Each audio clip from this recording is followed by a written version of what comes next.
Hello, my name is Caleb Hundley, and I believe that in this article, it very accurately describes the American people, and here's why.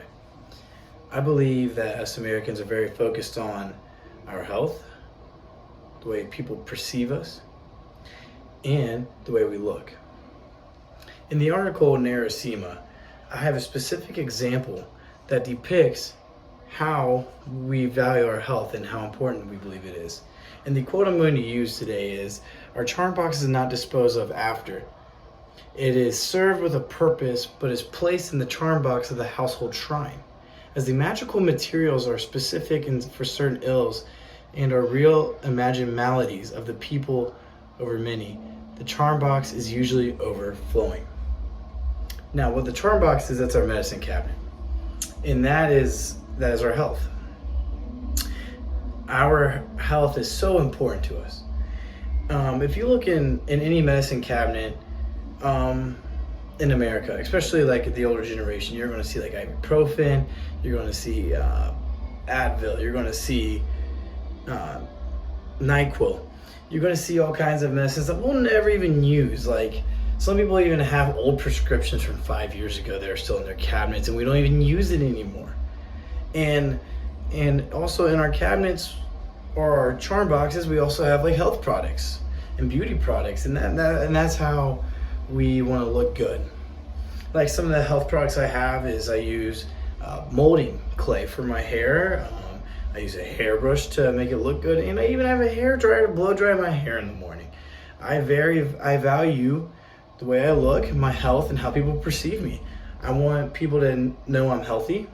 I want people to know that I care about myself, and I want people to know that I want to be perceived well.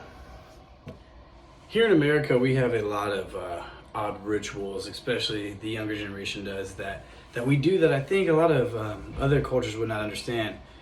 One of those rituals that we do when we greet each other, especially the younger generation, is we do a dap up, right? We collide hands, and then we sometimes give each other knuckles, or we'll collide hands and sometimes snap. It's a weird thing that we do, but it's a greeting, like, "Hey, how are you doing today? Nice to see you again, man. Like, long time no see," you know. Or we do handshakes.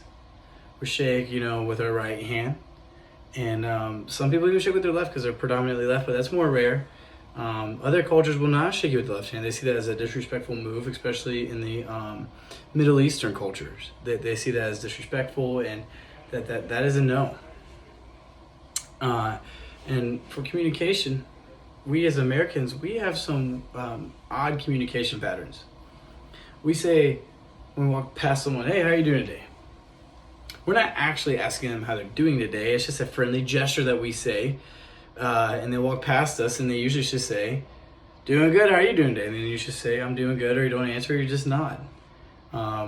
Typically, you don't stop someone and say, "Well, man, like, my day's been rough. I've had a bad day." And we're supposed to be friendly. So, like in Russia, they're not a quote unquote friendly culture of where you try to smile at people because they see smile as a lack of intelligence. So here in America, it is a polite thing to smile when you're talking to somebody. That is another communication thing that we do that is different from other cultures that they would find quite odd. The dap up that you see a lot of the younger generation in America doing, which is you collide hands and sometimes do a fist bump, has stemmed from the original handshake. But it's evolved because of certain regions in the US and certain quote unquote neighborhoods, but mainly areas in the US have decided to adapt the dap up because it is seen as a more unique way to say hello to your friends. The handshake is typically used when you're meeting a stranger, but the dap up has been used when you are greeting one of your friends or someone that's friendly to you. The phrase "how are you doing" was, according to my source, which is dictionary.com, was popularized in the 1940s, and it's from a Italian and New Yorker descent, and it used to be pronounced "how you doing." It used to be a very fast "how you doing," and it wasn't It wasn't to actually ask people how their day's doing. It was a gesture just to walk past somebody and say, "How you doing?" And then someone would say, "Good. How are you?" It was never intended to actually start a conversation, and that's how we got to where we are now, where people like me, I'm from the Midwest, where you don't pronounce it "how you doing," it's just "how are you doing today?" That's how that has evolved.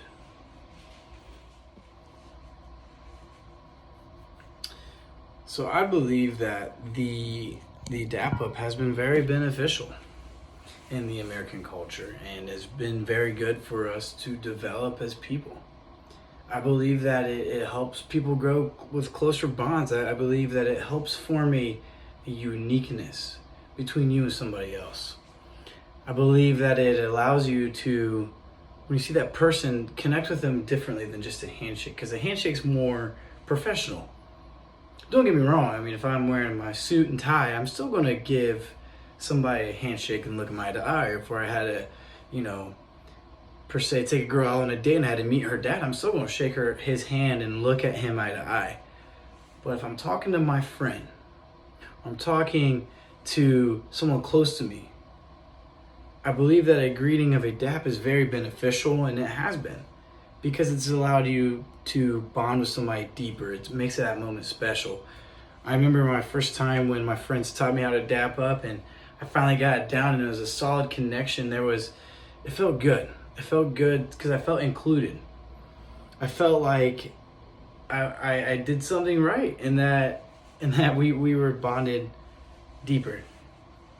But with that being said, I believe that us Americans walking past each other asking how you're doing and not really caring has been detrimental to the culture, because we really don't care how people's days are going, and it has people build up all this pressure in their hearts. And theatlantic.com, it says during the pandemic, asking people how they're doing is a bad question, because typically people aren't doing good right now. A lot of people are struggling financially, emotionally, and spiritually. So how are you doing, I think, has been detrimental because it's causing people to suppress their emotions.